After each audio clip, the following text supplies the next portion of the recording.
del tracto respiratorio inferior, ¿sí? Por el hecho que tuvieron el examen ustedes, solamente vamos a ver bronquiolitis hoy y mañana juntaremos neumonía con asma, ¿sí?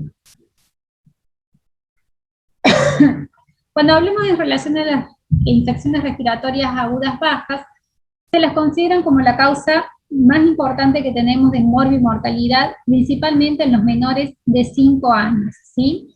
Suelen ser, diríamos, la causa de muerte más frecuente en los niños menores de 1 año, más aún en los 3 primeros meses de vida, cuando está relacionado a aquellos pacientes que tienen como antecedentes prematurez o bajo peso al nacer, ¿sí?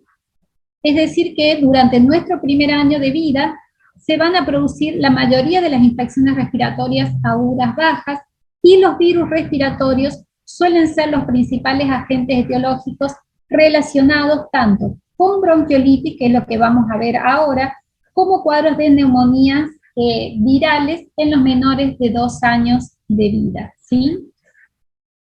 En relación a la bronquiolitis, es la infección respiratoria o la infección infecciosa aguda de las vías aéreas inferiores, que está caracterizada principalmente por inflamación y necrosis del epitelio bronquial, que compromete al pulmón en forma difusa y bilateral, produciendo en nuestro paciente una incapacidad ventilatoria de tipo obstructiva, ¿sí? Es la infección respiratoria baja más frecuente que tenemos nosotros en los lactantes, principalmente en los niños menores de 2 años de vida, ¿sí? El diagnóstico de esta patología es totalmente clínico, y ya lo vamos a ver más adelante, que con ciertos parámetros que nosotros utilizamos ya podemos indicar, diríamos, llegar al diagnóstico e indicar el tratamiento oportuno en nuestro paciente, ¿sí? Suele ser, diríamos, la causa de internación más frecuente que tenemos en la edad pediátrica, casi con una mortalidad de un 1% en los pacientes que requieran hospitalización. La mayoría, diríamos, de los niños se infectan durante el primer año de vida, y el agente etiológico que suele estar principalmente relacionado suele ser el virus sincicial respiratorio. Este suele ser el responsable casi del 80% de los cuadros de bronquiolitis, tiene una alta contagiosidad y se define, según la Sociedad Argentina de Pediatría, a la bronquiolitis como el primer o el segundo episodio de sibilancias en menores de 2 años, que está determinado por la inflamación difusa y aguda de las vías aéreas inferiores. Como habrán escuchado, es una enfermedad entonces viral, es estacional, epidémica, suele comenzar con un cuadro de tos, ¿sí?, en un lactante que está presentando sintomatología de un catarro de vías aéreas inferiores previa, es decir, un lactante que presenta sintomatología similar a un resfrío, en el cual nosotros vamos a ocultar crepitantes inspiratorios acompañado o no de sibilancias. Como dijimos, suele ser la causa de internación más frecuente en pediatría, principalmente entre las épocas de otoño y primavera, más aún en los lactantes menores de 6 meses de vida, y vamos a tener un periodo de resolución de 7 días aproximadamente, aunque en los pacientes que presenten un cuadro obstructivo grave, esto puede llegar a prolongarse hasta 4 semanas aproximadamente. Entonces, es una de las principales causas que tenemos de infección del tracto respiratorio inferior en los lactantes. Recuerden siempre mayor incidencia y prestar atención en los niños menores de 6 meses de vida. Tenemos una alta tasa de hospitalización y de mortalidad a nivel mundial, y en algunos pueden llegar a quedar con secuelas respiratorias. Actualmente no tenemos o no contamos con vacunas, solo tenemos algún tipo de tratamientos con agentes antivirales, por lo tanto, como verán, hasta el momento sigue habiendo una necesidad médica para la prevención y también el tratamiento de la infección, principalmente por el sincicial respiratorio, que suele ser el principal responsable. Entonces, ¿qué factores nosotros debemos considerar que van a ser, diríamos, los predisponentes para desarrollar este cuadro? Teniendo en cuenta que estos factores van a ser prevenibles o evitables.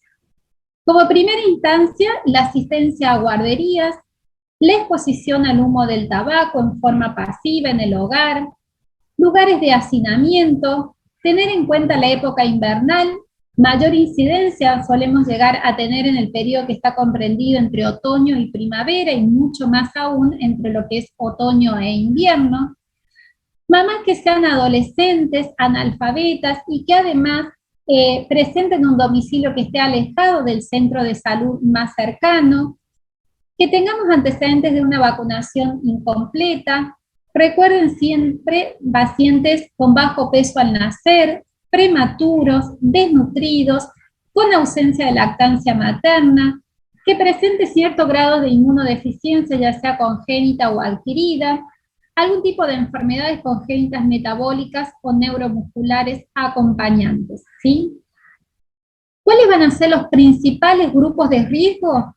Aquellos niños que sean prematuros, que tengan antecedentes de displasia broncopulmonar y o cardiopatías congénitas. ¿Por qué? Porque diríamos, tienen mayor riesgo de presentar cuadros de apneas, que suele ser una de las formas de manifestación, más aún en los lactantes menores de 2 meses de vida. Van a requerir estos pacientes, por lo tanto, hospitalización en terapias, ¿sí? Y el uso de asistencia respiratoria mecánica. No olviden siempre la edad, ¿sí? La edad va a ser otro factor de riesgo muy importante que tenemos que tener en cuenta, más aún en niños menores de 1 año, y entre ellos el grupo poblacional principal en los menores de 6 meses de vida, y también se ha visto una incidencia, diríamos, que suele estar aumentada en el sexo masculino, ¿sí? Continuando entonces, ¿cómo se va a desarrollar esta enfermedad? Para ello nosotros debemos conocer la fisiopatogenia de la misma, ¿sí? ¿Con qué está relacionada la fisiopatogenia? Por el daño que se produce a nivel celular, que está relacionado, causado por la replicación viral, más una respuesta inmune exagerada, ¿sí? Nosotros vamos a tener un lactante en el cual se inhala el virus proveniente de una persona, un contacto que está infectado. El virus va a penetrar en las células de la nasofaringe y luego de 5 días aproximadamente vamos a tener esas primeras manifestaciones compatibles con un catarro de vías aéreas superiores, ¿sí? Como puede ser estornudos, tos, febrícula, rinorrea, irritabilidad o dificultad para alimentarse, ¿sí? A nivel de la pared bronquial, este virus, y más aún el sincicial respiratorio, suele producir, diríamos, injuria con necrosis y descamación de ese epitelio, desencadenando de esa manera la respuesta inflamatoria. ¿Por qué se va a caracterizar esta respuesta, chicos? Vamos a tener la presencia de edema, va a haber descamación de las células epiteliales, la presencia de infiltrado neutrofílico a nivel peribronquial, va a haber aumento acompañando de la secreción mucosa y disminución o deterioro de la actividad ciliar. ¿Cuál va a ser el resultado entonces? Una obstrucción marcada, y la obstrucción a nivel de la luz bronquial. Vamos a recordar nosotros que la resistencia que presentamos a nivel de los bronquiolos suele ser mucho más marcada durante la expiración, ¿sí? Y la presencia de los crepitantes vamos a tener al final de la inspiración, que se deben principalmente a la apertura de los alvéolos más pequeños. Ese aire que queda atrapado va a asociarse con aumento de la insuflación a nivel del pulmón, y si esa obstrucción de la luz bronquial suele ser total, ese aire distal puede reabsorberse, favoreciendo entonces la formación de áreas de atelectasia.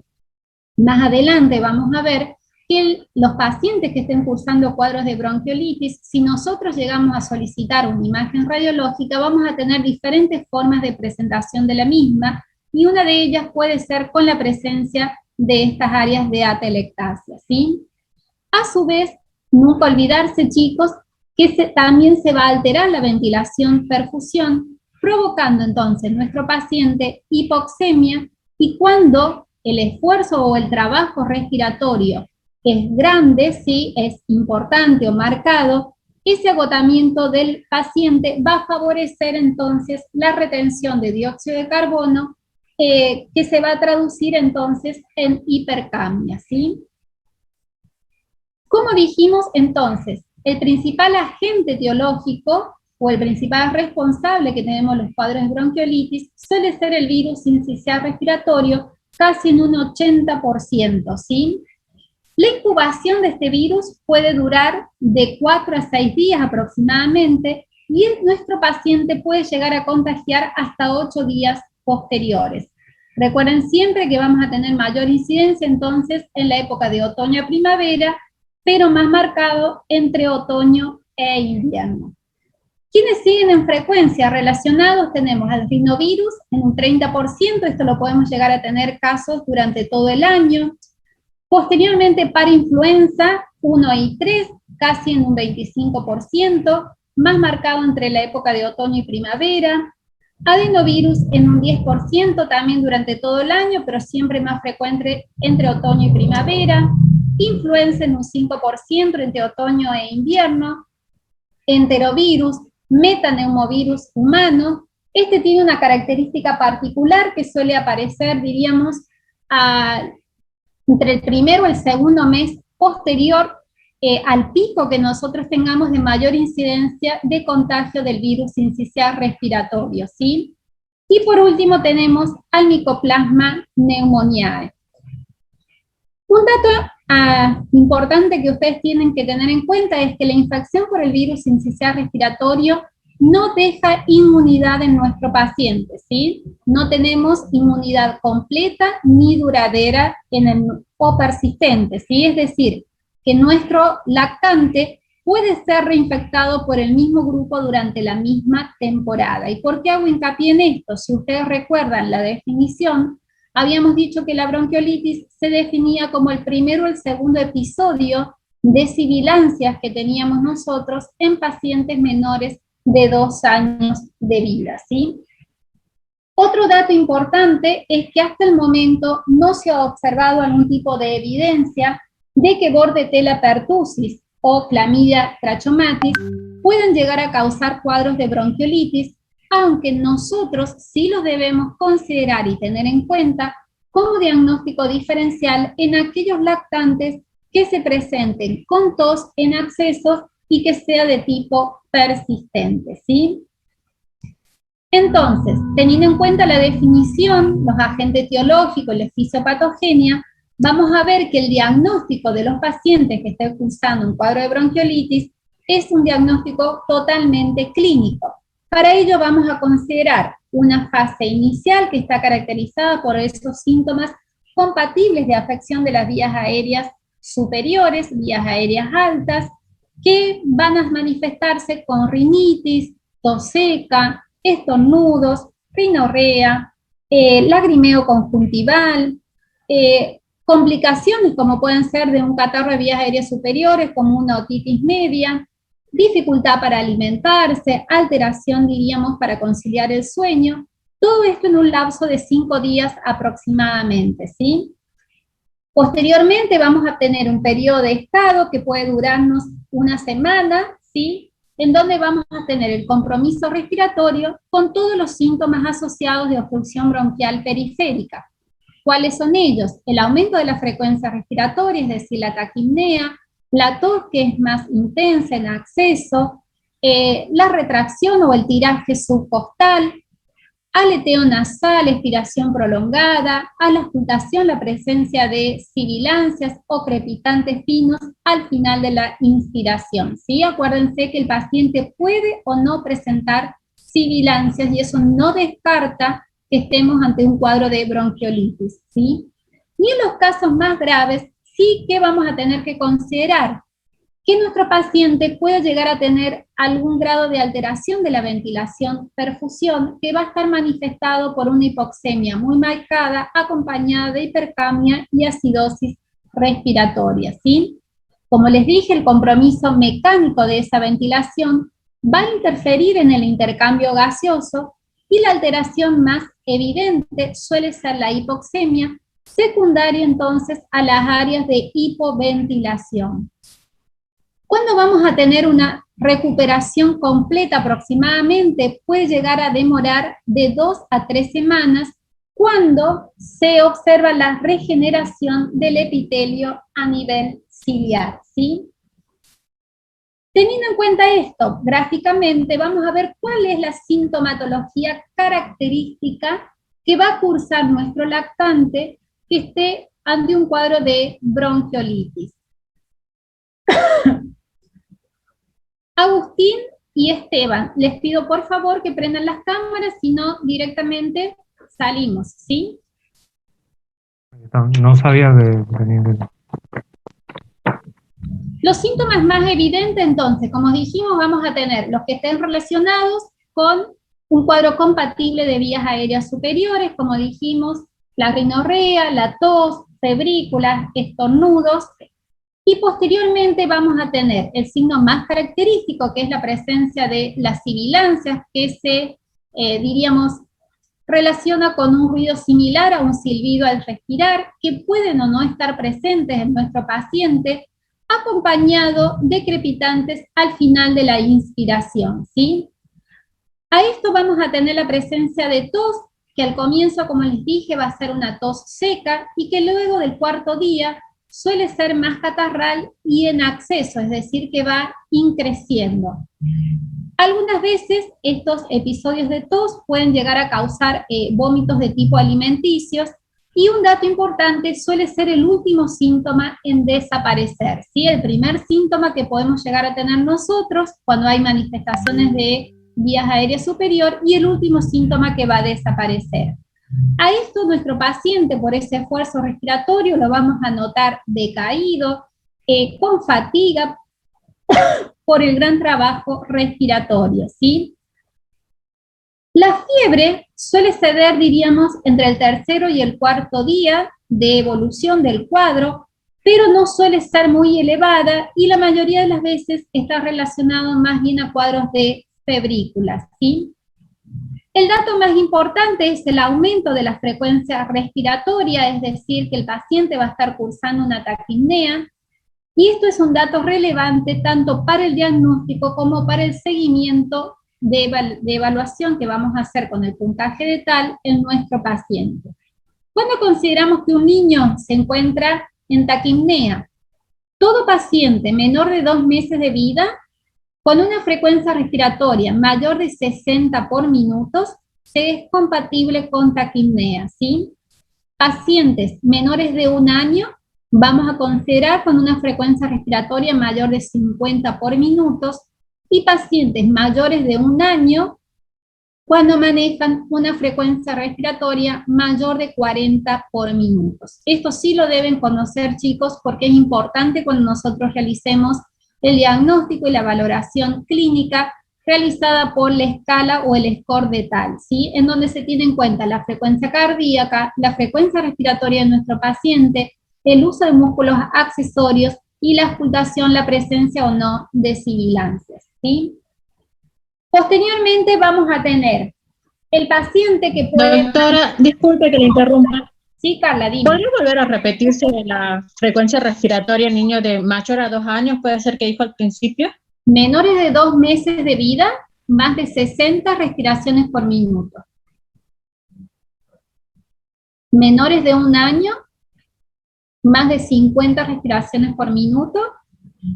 Y mayores de 1 año, más de 40 respiraciones por minuto. Serían como límites de corte para que ustedes tengan en cuenta para poder entonces hacer la valoración, ¿sí? Muchas gracias, doctora. No, de nada. Además, entonces, de la presencia de sibilancias, de la taquipnea, también es importante tener en cuenta el esfuerzo respiratorio o el uso de los músculos accesorios, traducido en las retracciones costales o conocido como tiraje, ¿sí? En los pacientes que estén cursando un cuadro leve, vamos a tener retracciones intercostales que pueden pasar casi imperceptibles, y en los casos más severos, la presencia de retracciones intercostales subcostales y en los casos más graves acompañados de aleteo nasal. A medida, diríamos, que avanza la retención de aire por ese atrapamiento aéreo, el principal músculo respiratorio, que es el diafragma, también comienza a descender. Entonces, nosotros al examen físico vamos a poder palpar el hígado y vaso por debajo, entonces, de la arcada costal de nuestro paciente. Es un dato para que nosotros también podemos utilizar en la valoración clínica de nuestro paciente cuando está con una dificultad respiratoria, ¿sí? Acompañado de esa taquipnea, del aumento de la frecuencia respiratoria, paralelamente a la dificultad respiratoria y a la hipoxemia, se va a acompañar el aumento de la frecuencia cardíaca, ¿sí? El paciente va a estar cursando con taquicardia. En algunos lactantes podemos llegar a tener como primera manifestación, o decir la manifestación más temprana, más aún en los menores de 2 meses de vida, algunos episodios de apneas también, ¿sí? Y el dato más importante, siempre cuando nosotros valoramos al examen físico, es ver el aspecto general del paciente, ¿sí? Vamos a tener en los casos leves, niños que tengan un colorido rosado, que estén en buen ánimo, con buen estado general, activos, vigiles, reactivos a los estímulos, y en los casos más graves o severos, el paciente se va a acompañar de una coloración pálida, va a presentar hipotonía por ese agotamiento, esa fatiga por el trabajo respiratorio, y en los casos más graves aún, la presencia de cianosis, que es la coloración azulada a nivel de piel, uñas o labios, ¿sí? Que este va a ser el signo que nos va a marcar el grado de hipoxemia aproximado que pueda llegar a estar cursando nuestro paciente, ¿sí? Esos serían, diríamos, las manifestaciones clínicas más importantes que nosotros vamos a tener que valorar en los lactantes. En relación a los estudios complementarios, como les dije anteriormente, el diagnóstico, siempre que nosotros preguntamos cómo se realiza el diagnóstico de una bronquiolitis, la respuesta es: el diagnóstico es totalmente clínico, ¿sí? Entonces, los estudios complementarios solo van a acompañar y no debemos solicitarlos en forma rutinaria. ¿Con qué contamos nosotros como estudios complementarios? Tenemos el examen virológico de las secreciones nasofaringias, que solamente tiene, diríamos, utilidad epidemiológica en los pacientes que hayan requerido hospitalización, por lo tanto, no tiene valor de diagnóstico, ¿sí? En estos casos nos ayudarían a detectar cuál fue el agente etiológico que va a estar implicado y de esa manera poder hacer un estudio epidemiológico al finalizar el año para ver con quién hubo mayor incidencia o no, ¿sí? Por ejemplo, también si se llegara a detectar la presencia de adenovirus, en estos casos está relacionado principalmente con brotes intrahospitalarios, ¿sí? Suele ser un virus muy contagioso y que suele dejar secuelas considerables en nuestros pacientes, como pueden ser bronquiectasias, cuadros de bronquiolitis obliterantes, atelectasias masivas y en algunos pacientes hasta llegar a producir la muerte del mismo, ¿sí? Así que por eso esto sí tiene, diríamos, relevancia a los fines epidemiológicos.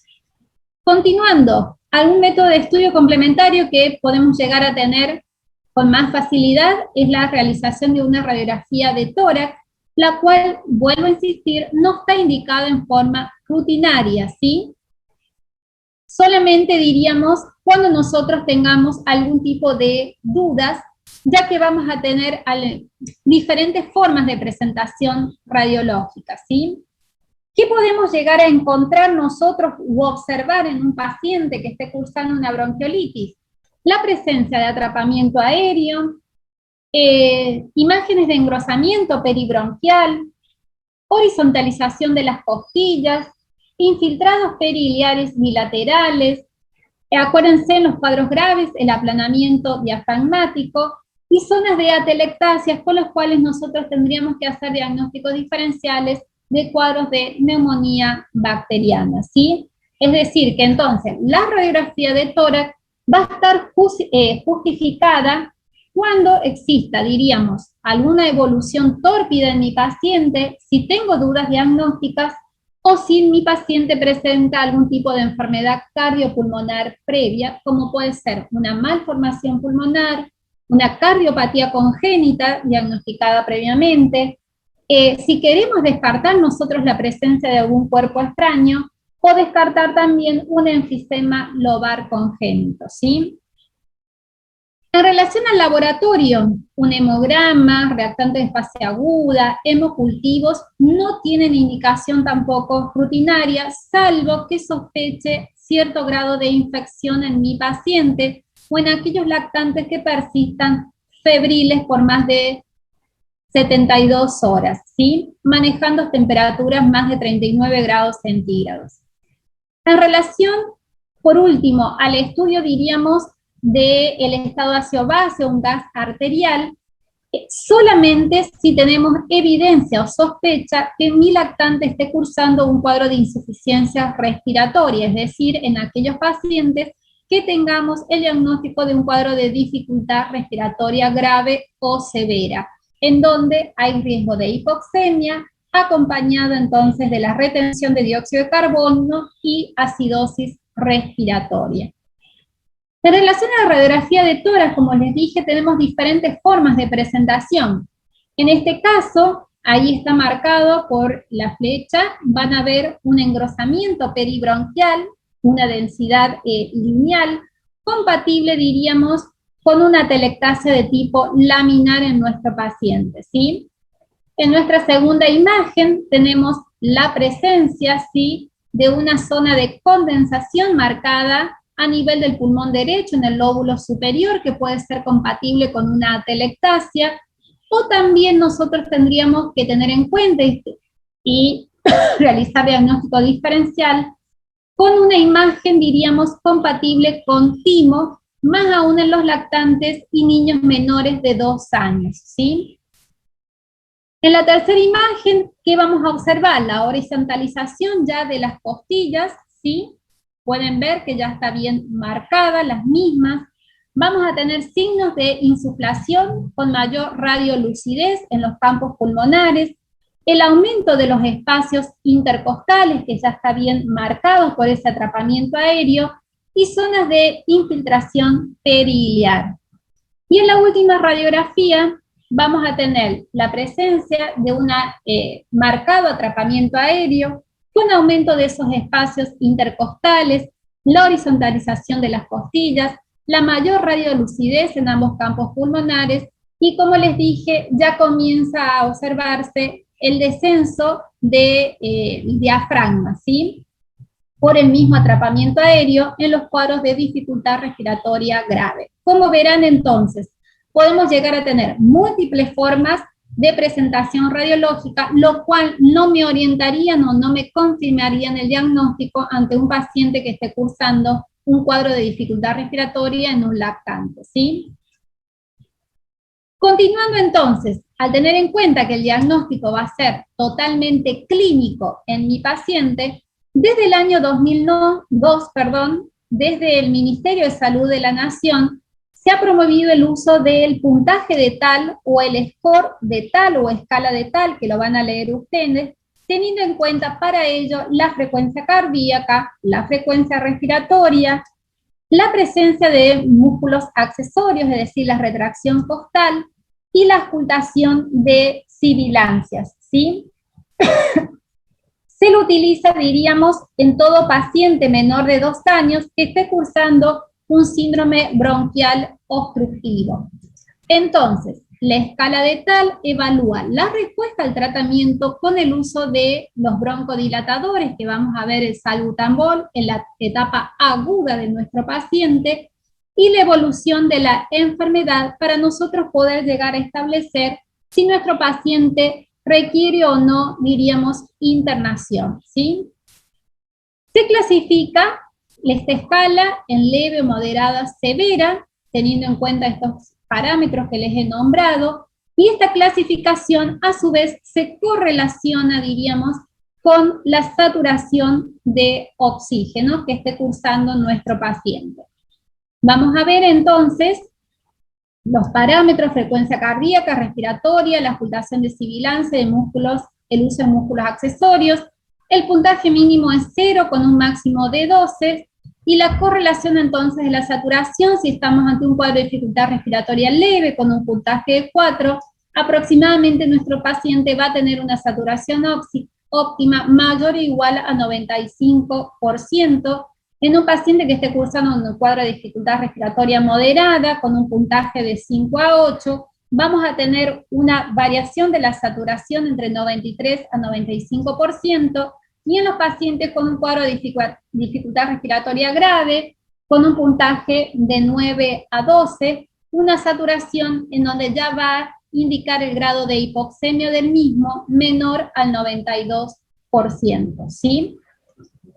Esta es la escala que solemos tener nosotros colocadas en las salas de urgencias o emergencias, en todos los hospitales de atención pediátrica, en donde nos podemos guiar ahí con los signos vitales de nuestro paciente, con la frecuencia cardíaca, la frecuencia respiratoria, obviamente la saturación de oxígeno, y el examen físico, la ocultación o no de las sibilancias y el uso o no de los músculos accesorios, ¿sí? Por ejemplo, si nosotros tenemos un lactante de 4 meses de vida, que hace 72 horas la mamá refiere que ha estado con temperatura de 37,5, 37,8, lo ha notado cansado, irritable, ha notado disminución de la succión cuando le ofrece el pecho materno, ha presentado tos y rinitis acuosa, y en las últimas 24 horas lo ha notado más agitado, más irritable, con llanto intenso, ¿sí? Presenta dificultad para dormir y dificultad para alimentarse. Ustedes al examen físico lo observan con una frecuencia cardíaca de 55, una frecuencia respiratoria de 55 por minuto, una frecuencia cardíaca de 145 por minuto. A la ocultación tenemos sibilancias en ambos campos pulmonares, acompañado de tiraje subcostal e intercostal. Pregunta: ¿qué puntaje de tal le corresponde a este paciente de 4 meses de vida? Esteban, ¿qué me puedes decir? 1, ¿Cuánto, Esteban? 1, ¿Por qué 1?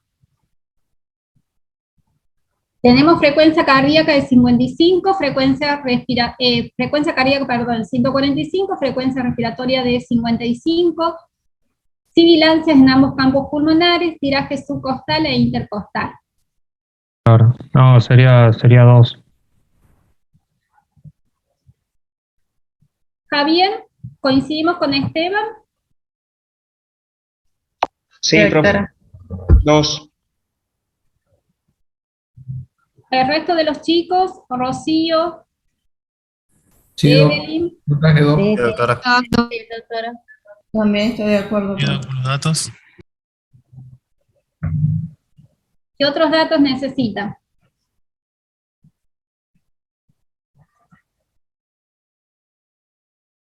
Doctora, yo tengo una duda. Sí, dime.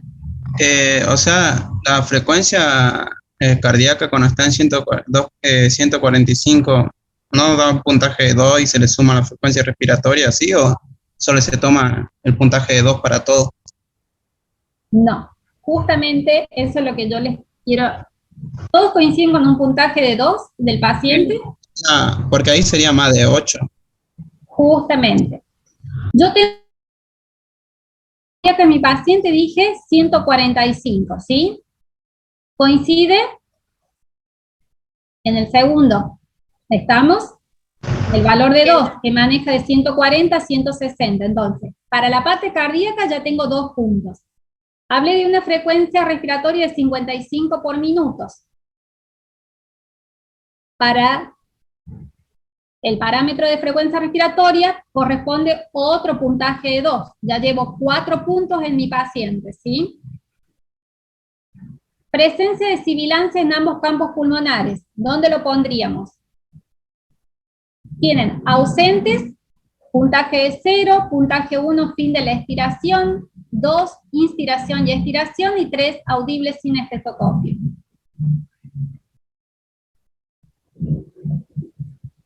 Yo lo que debo realizar, chicos, cada parámetro que he nombrado, frecuencia cardíaca, frecuencia respiratoria, el uso de músculos accesorios y la presencia o no o ocultación de las sibilancias, le corresponde un puntaje, ¿sí?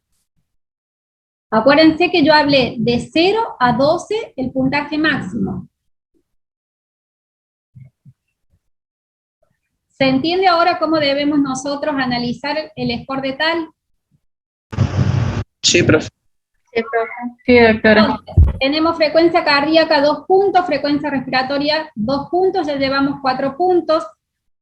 Sibilancias bilaterales, podemos llegar a considerarlas ya sea al fin de la expiración, porque no ha sido aclarado, ¿sí? O si están en la inspiración-expiración, así que ahí podemos subjetivamente dar 1 punto o 2 puntos, ya tendríamos entre 5 o 6, y les dije la presencia de tiraje subcostal e intercostal, ya el paciente estaría con más tendencia a un tiraje generalizado y no un paciente con un tiraje leve, ¿sí? Así que ahí sumaríamos 2 puntos más aproximadamente, ¿sí?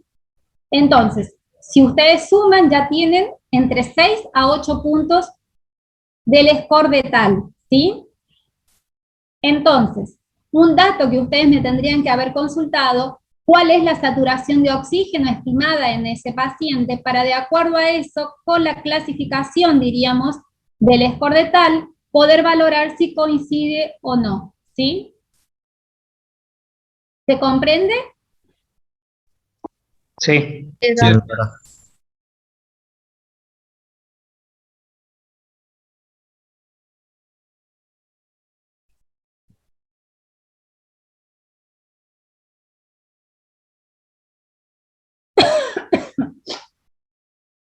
Perdón, chicos, que se me... Ahí está. Esta diríamos, como verán, es la misma, la escala que nosotros utilizamos, que se utiliza, perdón, en el hospital Garrahan, ¿sí? Teniendo en cuenta la frecuencia cardíaca, la frecuencia respiratoria, esto es subjetivo en poder clasificarlo o dividirlo en pacientes menores de 6 meses o más de 6 meses, diríamos son parámetros estimativos, la ocultación o no de las sibilancias, la retracción costal, pero siempre teniendo en cuenta además la oximetría de pulso, ¿sí? Juan, ¿alguna duda? Uribe, No, doctora, me quedó muy claro. y entonces, ¿por qué sería la risa, Juan? Ah, me enviaron una... Disculpe. Chicos, yo ya creo que fui muy clara con ustedes, yo la verdad sí no voy a continuar las clases. Les he tenido paciencia, hoy los esperé para que terminaran el examen, para poder continuar, así que yo te voy a pedir, Juan, que te retires de la clase, porque así yo no voy a seguir. Me parece no me gusta tampoco como que revolees los ojos, Juan. Es una falta total de respeto lo que estás haciendo, y no me lo merezco, ni de vos ni de ninguno de tus compañeros. Así que por favor te pido que te retires de la clase. Bueno, doctor. Ya sabes cuáles serán también las clasificaciones.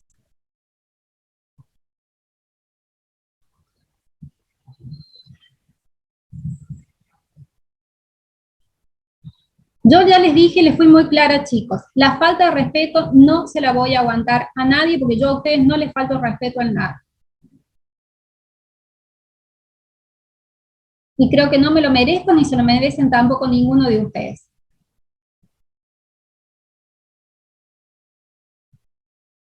María José Carrizo, si no prendemos la cámara, te pido entonces, por favor, que te retires de la clase.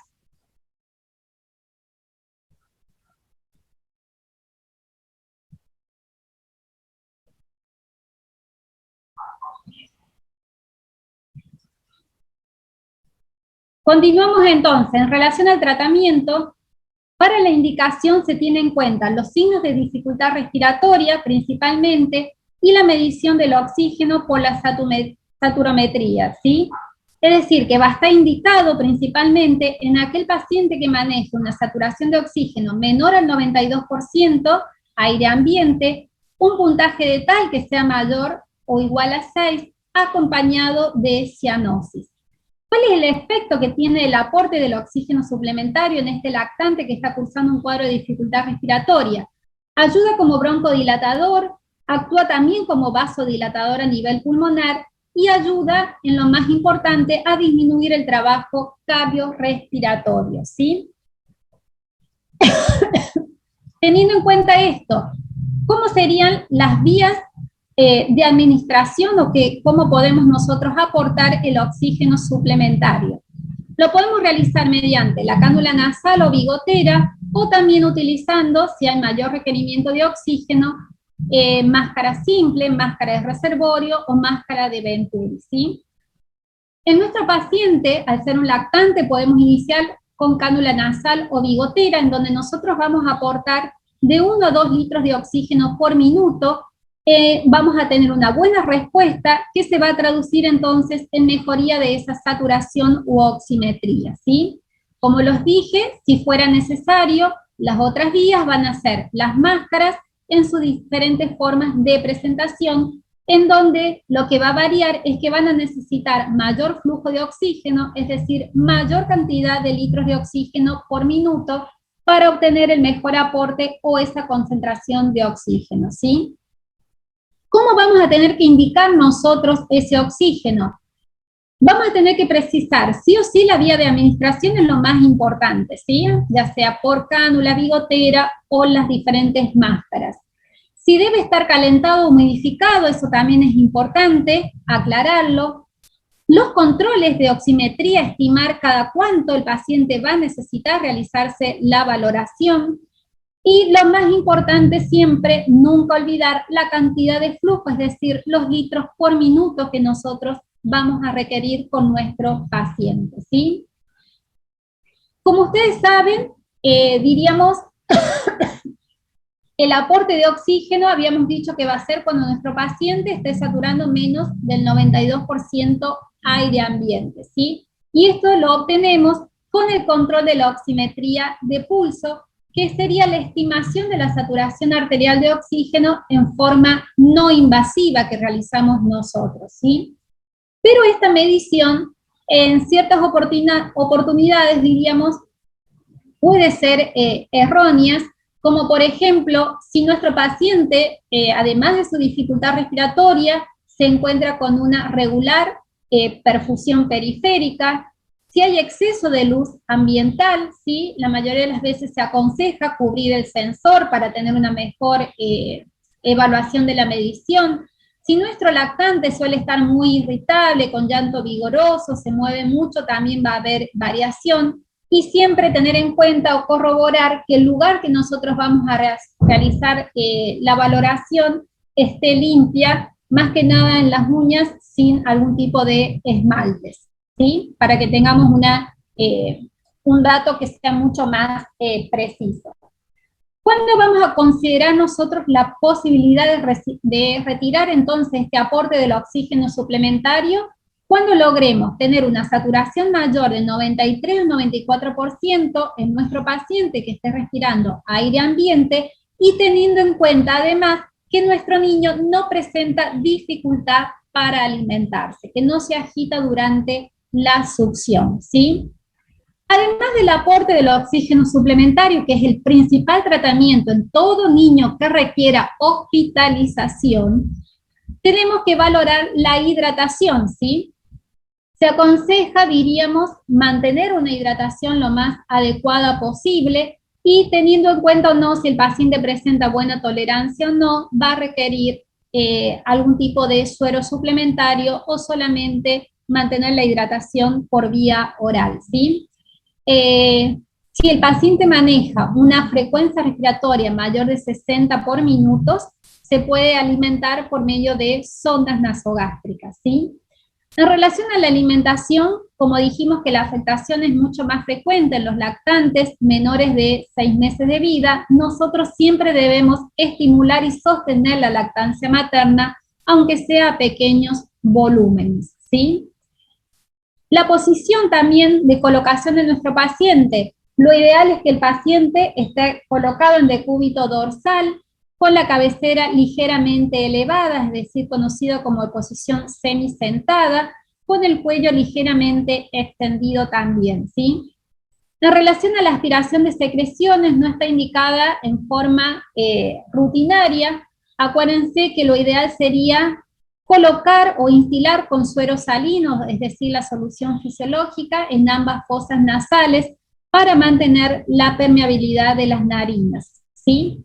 Casi diríamos el 50% de la resistencia en la vía aérea de los lactantes puede ser causada por la obstrucción nasal, así que eso es importante que evaluemos nosotros también en nuestro paciente, ¿sí? Y en relación a la fisioterapia respiratoria, no está aconsejada en la etapa aguda de la enfermedad, salvo que nuestro paciente esté cursando o presente, mejor dicho, una atelectasia masiva en todo el campo pulmonar, ¿sí? Continuando con el tratamiento farmacológico, en relación, diríamos, al uso de broncodilatadores, como sería los broncodilatadores de acción corta, en relación al salbutamol, no tiene, diríamos, hasta el momento algún tipo de efecto beneficioso, salvo, diríamos, en la etapa aguda, ¿sí? Lo vamos a indicar por vía inhalatoria, con el uso de aerosoles. Un disparo, diríamos, de este broncodilatador equivale a 100 microgramos, y nosotros podemos llegar a administrar hasta 200 microgramos, es decir, 2 PAP o 2 disparos, ¿sí? Con la aerocámara pediátrica, recuerden siempre con máscara facial que me cubra, ¿sí?, el puente nasal y la boca principalmente, ¿sí?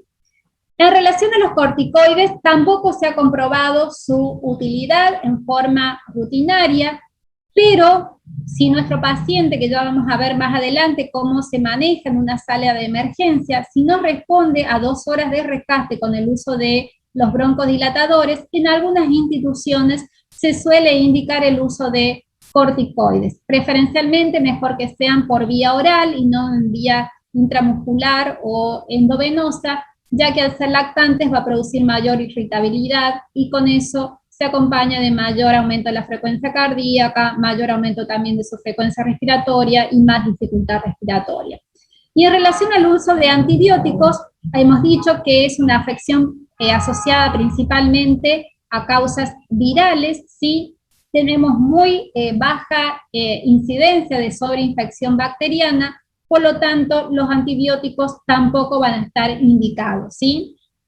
Sí, vamos a tener en cuenta que si el paciente está con fiebre, se le indicará el antitérmico para su edad, como suele ser el paracetamol, a 40 miligramos kilo día, y en algunos casos, también se ha visto, se puede llegar a utilizar nebulizaciones con sueros salinos hipertónicos, conocidos como cloruro de sodio al 3%, asociado al uso de los broncodilatadores, es decir, al salbutamol.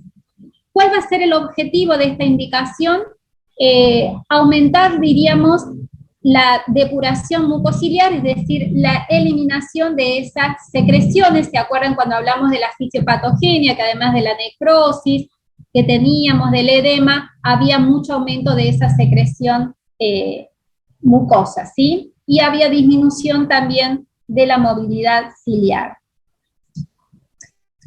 Continuando entonces, ¿cuándo mi paciente va a tener criterio de internación? Principalmente, habíamos dicho, cuando presente una saturación de oxígeno menor al 92% aire ambiente, maneje un score de tal menor o igual de 6, ¿sí? Y tengamos signos de dificultad respiratoria grave. Es decir, aquel niño que tenga dificultad para alimentarse con rechazo del pecho materno o del biberón, que presente cierto grado de deshidratación asociado, acuérdense, a los episodios de vómitos alimenticios. Cuando tengamos un paciente con letargia, irritabilidad extrema, excitación, es decir, alteración del sensorio que puede estar relacionado con el aumento del dióxido de carbono. La hipoxemia marcada, vuelvo a insistir, cuando la oximetría marque menos del 92% aire ambiente. Cianosis, episodios de apnea, esto acuérdense más aún en los lactantes menores de 2 meses de vida, que suele ser como una de las primeras manifestaciones. Si son lactantes que suelen estar afectados, en los niños menores de 2 meses a 3 meses de vida, que se presente con dificultad respiratoria, con fiebre, uno de los diagnósticos diferenciales que también debemos considerar es la sepsis, ¿sí? Entonces, si tenemos sospecha de sepsis, también tendrá criterio de internación, ¿sí? Y si tenemos, diríamos, mamás adolescentes, como les dije, analfabetas, que tengan dificultad para el traslado, o diríamos factores socioeconómicos bajos, donde tengamos un cuidado domiciliario totalmente inseguro, también va a tener criterio de internación. A eso vamos a agregarle, tener en cuenta siempre la edad de nuestro paciente, y actualmente por la Sociedad Argentina de Pediatría se han dado factores de riesgo para las infecciones respiratorias agudas bajas, que son la edad menor de 3 meses de vida, si tiene antecedentes de cardiopatías congénitas, de prematurez o bajo peso al nacer, algún tipo de inmunodeficiencias, enfermedades pulmonares crónicas o desnutrición, ¿sí? Esto sí suele ser preguntas de exámenes chicos, así que les vuelvo a repetir. Los factores de riesgo para una infección respiratoria aguda baja grave son la edad menor de 3 meses de vida, inmunodeficiencias, desnutrición, cardiopatías congénitas, enfermedades pulmonares crónicas, prematurez o bajo peso al nacer, ¿sí?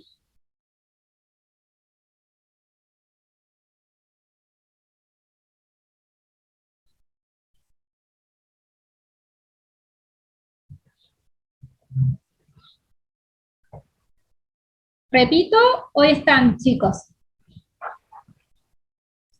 Está bien ahí, doctora.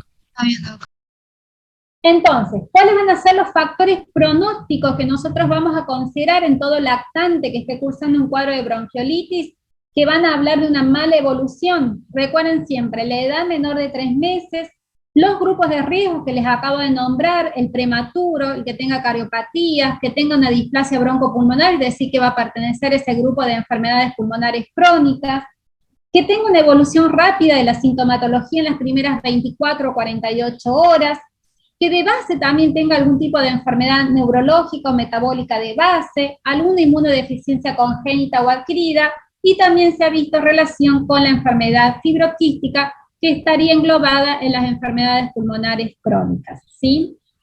Entonces, como conclusión, la bronquiolitis es producida por una infección viral autolimitada, la transmisión es principalmente por contacto, entonces lo vamos a prevenir con el lavado de manos y la higiene de las superficies y objetos que estén contaminados. Como les dije y hacemos siempre hincapié, el diagnóstico es totalmente clínico. En el tratamiento, en todo paciente, insisto, que requiera hospitalización, siempre recuerden como primer opción el aporte del oxígeno suplementario, ¿sí? Lactante con cánula nasal, nosotros ya lograríamos el objetivo, que es mejorar la saturación de nuestro paciente, ¿sí? Y todas las medidas de sostén que implican la hidratación, continuar con la alimentación, la permeabilidad de las fosas nasales, ¿sí? Con la colocación de solución fisiológica, tener en cuenta la posición de nuestro paciente.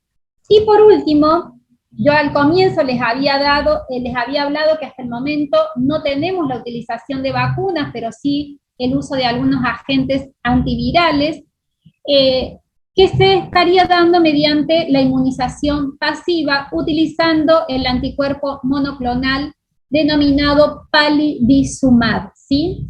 Lo tenemos desde el año 1998. Esto nos ayudaría, diríamos, a disminuir la enfermedad grave por el virus sincicial respiratorio en todo lactante de alto riesgo, debido, como les dije, a la ausencia de las vacunas, ¿sí? ¿Cuál sería la población objetivo que estaría indicado el uso del palivizumab? En prematuros menores de 32 semanas de edad gestacional, o con un peso de nacimiento menor a 1.500 gramos, prematuros con diagnóstico de displasia broncopulmonar y requerimiento de oxígeno suplementario. Repito, prematuros menor de 32 semanas de edad gestacional o con peso de nacimiento menor de 1.500 gramos, prematuros con diagnóstico de displasia broncopulmonar y requerimiento de oxígeno suplementario. Y por último, niños menores de 1 año con cardiopatías congénitas que presenten inestabilidad hemodinámica, ¿sí? Nosotros podemos llegar a aportar 4 dosis. Sí, Evelyn, discúlpame. Disculpe, ¿son niños menores a 1 año con cardiopatías congénitas? Acompañado de inestabilidad hemodinámica. Gracias. Nosotros podemos llegar a aportar, chicos, 4 dosis del anticuerpo, ¿sí? Se aplican una dosis mensual a 15 miligramos kilodosis en forma intramuscular, y se suele comenzar, diríamos, a fines de abril o los primeros días de mayo, comprendiendo junio, julio y agosto también, ¿sí? Doctora, ¿podría repetir eso, por favor? La dosis que utilizamos es de Sí. 15 miligramos kilodosis en forma mensual intramuscular. Puede hacerse abril, mayo, junio, julio, o primeros días de mayo, junio, julio y agosto. Siempre 4 meses, acuérdense las 4 dosis que vamos a indicar.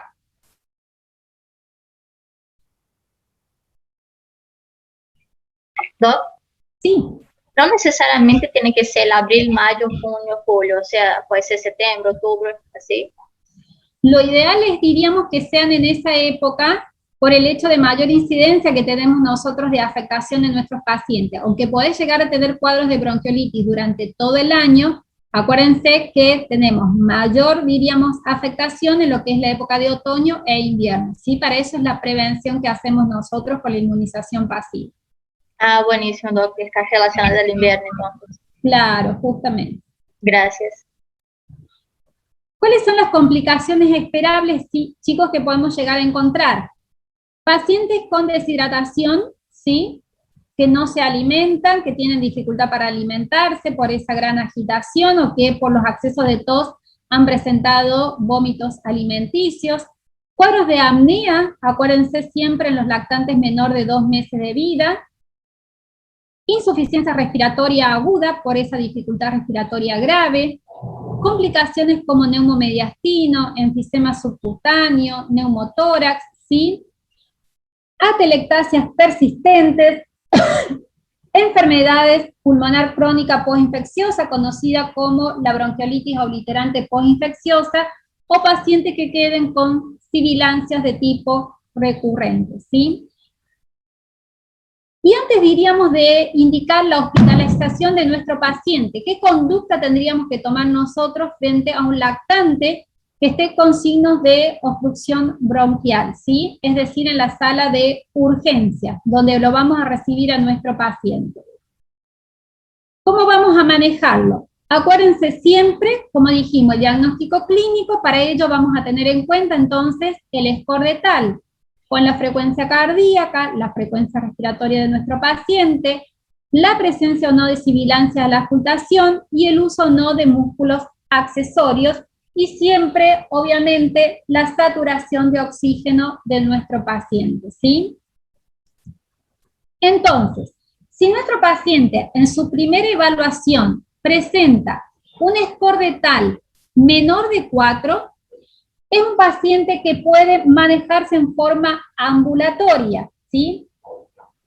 Para ello, le vamos a indicar el uso de salbutamol, es decir, el broncodilatador, a una dosis que equivale a 100 microgramos, cada 4 o cada 6 horas, con control a las 24 a 48 horas, más los signos de alarma, ¿sí? Que aumente la dificultad para respirar, si presenta cianosis, si no puede conciliar el sueño, si se acompaña de vómitos incoercibles, donde haya riesgo de deshidratación para nuestro paciente, ¿sí? Si la primera evaluación de nuestro paciente da un score de TAL que maneja entre 5 o 6, ¿sí? Se va a indicar la primera hora de rescate con el uso del broncodilatador, es decir, con el salbutamol. Acuérdense que el salbutamol solamente tenía indicación en la etapa aguda, que vendría a ser este manejo en la sala de urgencias, cada 20 minutos durante 1 hora, ¿sí?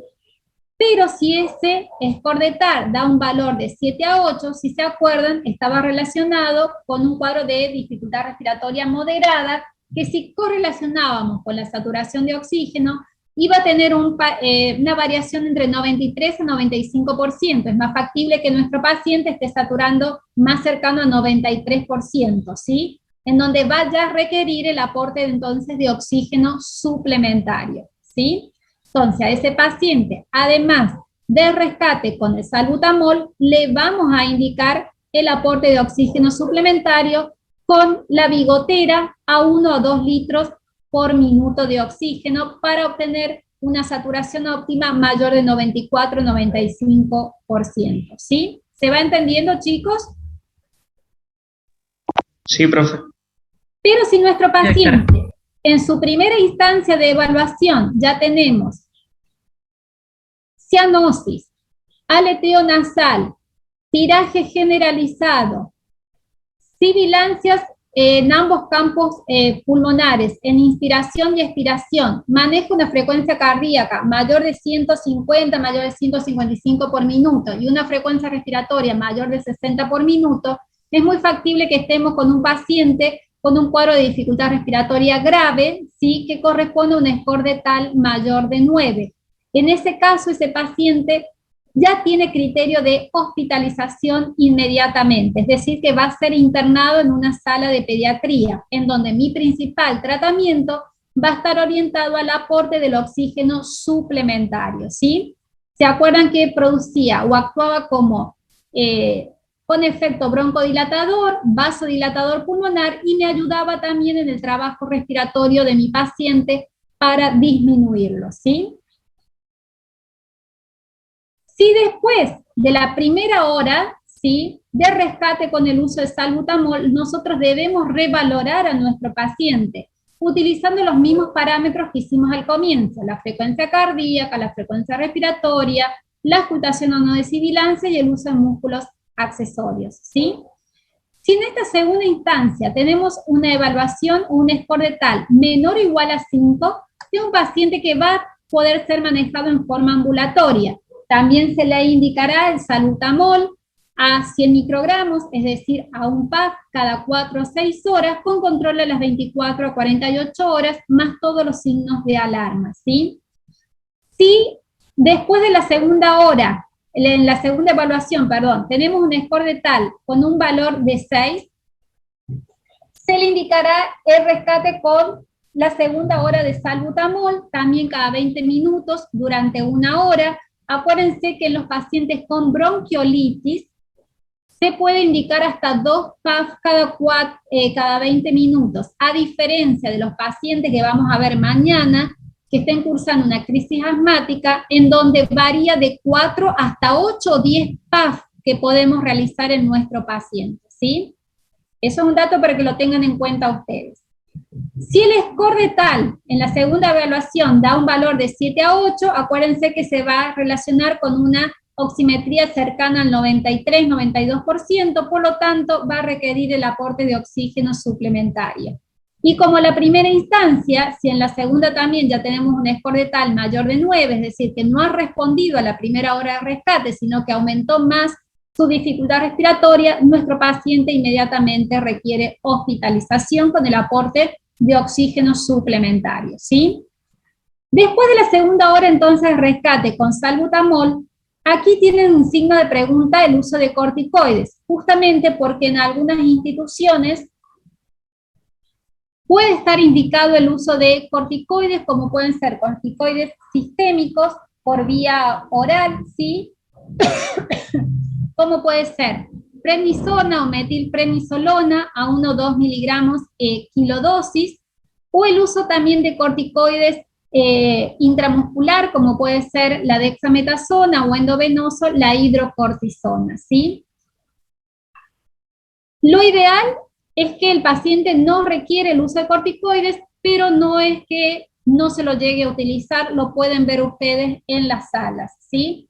Sí necesitamos siempre tener en cuenta el uso de salbutamol y lo más importante, si mi paciente desatura, el aporte del oxígeno suplementario, ¿sí? Después de entonces, de las 2 horas de rescate con el uso de broncodilatador, hacemos una tercera valoración. Si mi paciente tiene un score de tal menor o igual a 5, va a ser un paciente que se puede manejar en forma ambulatoria, va a continuar con el uso de salbutamol cada 4 o cada 6 horas, con control a las 24 a 48 horas, y además todos los signos de alarma en nuestro paciente, ¿sí? Pero si después de la segunda hora, en la tercera evaluación, mi paciente presenta un score de tal mayor de 6, es un paciente que ya después de 2 horas de rescate inmediatamente tiene criterio de internación, ¿sí? Con el aporte de oxígeno suplementario. ¿Estamos? Entonces, como verán, chicos, el manejo es totalmente clínico y se tiene en cuenta los signos vitales, la frecuencia respiratoria, la frecuencia cardíaca, la auscultación o no de sibilancias, el uso de músculos accesorios y siempre relacionado con la saturación de oxígeno en nuestro paciente. ¿Se entendió, chicos? Porque en esto sí vamos a tener, cuando rindamos, casos clínicos en los cuales tenemos que razonar cuándo el paciente va a requerir o no internación. Así que traten de practicar en relación al score de tal, ¿sí? Les aconsejo en ese sentido. ¿No hay dudas, chicos? No, doctora. Bueno. No, doctora. No, doc. Esto es del Hospital Garrahan. Como verán también, qué es lo que se tiene en cuenta en el score, el tal menor o igual a 5, la saturación de oxígeno que esté mayor o igual a 92, un paciente que va a estar con observación, control de si se alimenta bien, si puede conciliar bien el sueño, si no hay ningún tipo de alteraciones o comorbilidades, es un paciente que puede ser manejado en forma ambulatoria, ¿sí? Con las pautas de alarma, indicando siempre que se mantenga la alimentación en nuestro paciente y con control a las 24 a 48 horas, ¿sí? Y siempre teniendo en cuenta todos los factores de riesgo, es decir, las comorbilidades que puedan estar, diríamos, asociadas en nuestros pacientes, ¿sí? Pasemos entonces, y para finalizar, chicos, vamos a hacer una breve reseña de lo que es la bronquiolitis postinfecciosa, conocida como bronquiolitis obliterante postinfecciosa, ¿sí? Se la considera una enfermedad respiratoria obstructiva crónica que está caracterizada por obstrucción, ¿sí? O destrucción de la pequeña vía aérea, ¿sí? Suele ser secundaria, diríamos, a la reacción inflamatoria que se produce a nivel de la vía aérea por diferentes tipos de agentes, siendo los más frecuentes los que están relacionados a etiología viral. Entre ellos, el sincicial respiratorio, el adenovirus, parainfluenza, influenza, y se ha visto una mayor incidencia todavía aún con el adenovirus. ¿Se acuerdan que yo les dije que era muy contagioso y que solía producir secuelas importantes en nuestros pacientes, ¿sí? Otros agentes que pueden estar implicados y que no está relacionado, diríamos, a virus, por ejemplo, también el Mycoplasma pneumoniae, Legionella pneumoniae, Bordetella pertussis, y en algunos pacientes también se ha visto el virus de la influenza humana, es decir, el HIV, ¿sí? En relación a la fisiopatogenia vamos a tener obstrucción parcial o total de la luz bronquial a nivel de los bronquiolos, ¿sí? Acompañado de tejido también fibrótico e inflamatorio, muy similar a lo que hemos visto en la fisiopatogenia en relación, diríamos, a la bronquiolitis común, ¿sí? Pero un dato importante, diríamos, esta bronquiolitis se observa en niños menores de 2 años, van a tener un comienzo similar a un cuadro de una bronquiolitis típica que hemos visto la sintomatología nosotros, pero va a haber una grave obstrucción a nivel bronquial, es decir, que vamos a tener una marcada hipoxemia y la mayoría requieren la necesidad de asistencia respiratoria mecánica, ¿sí? Con la presencia de sibilancias en ambos campos pulmonares. Suelen tener, diríamos, una evolución tórpida con altos requerimientos de oxígeno en forma prolongada. Vamos a tener taquipnea persistente, es decir, ese aumento de la frecuencia respiratoria. acompañada en muchos casos también de tos productiva permanente. En los niños más pequeños hasta se puede llegar a ver esa afectación crónica hasta como un tórax rígido, y la hipoxemia marcada con esa saturación de oxígeno disminuida, ¿sí? En relación al diagnóstico, la radiografía de tórax en estos casos no va a ser específica, porque podemos llegar a tener signos de atrapamiento aéreo, zonas de atelectasia, áreas de bronquiectasia, o también engrosamiento peribronquial.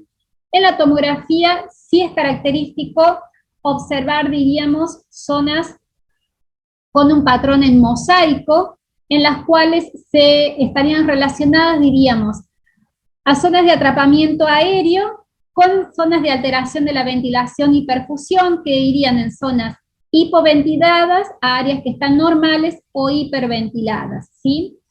Y el tratamiento va a estar orientado principalmente a corregir la hipoxemia, ¿sí? Que suele ser muy marcada en estos pacientes, ¿sí? Obviamente el apoyo nutricional, ya que van a ser niños que van a requerir hospitalización y asistencia respiratoria mecánica. En relación a esa tos productiva, tratar de disminuir la broncorrea con el uso de, en estos casos, sí, de fisioterapia respiratoria acompañando a nuestros pacientes, ¿sí? Bueno, aquí había algunos ejemplos, casos clínicos para que hagamos un pequeño repaso, pero como ustedes están, diríamos, con exámenes, lo dejamos para la próxima clase, ¿sí? Para que puedan descansar. Nos vemos, chicos, entonces mañana, ¿sí? Si tienen algún tipo de dudas, no tengo ningún problema, estoy a su disposición. Bueno, doctora, muchas gracias. Doctora, Bueno, Doc, muchísimas gracias. Hasta mañana. Gracias, profe. buenas noches, doctora.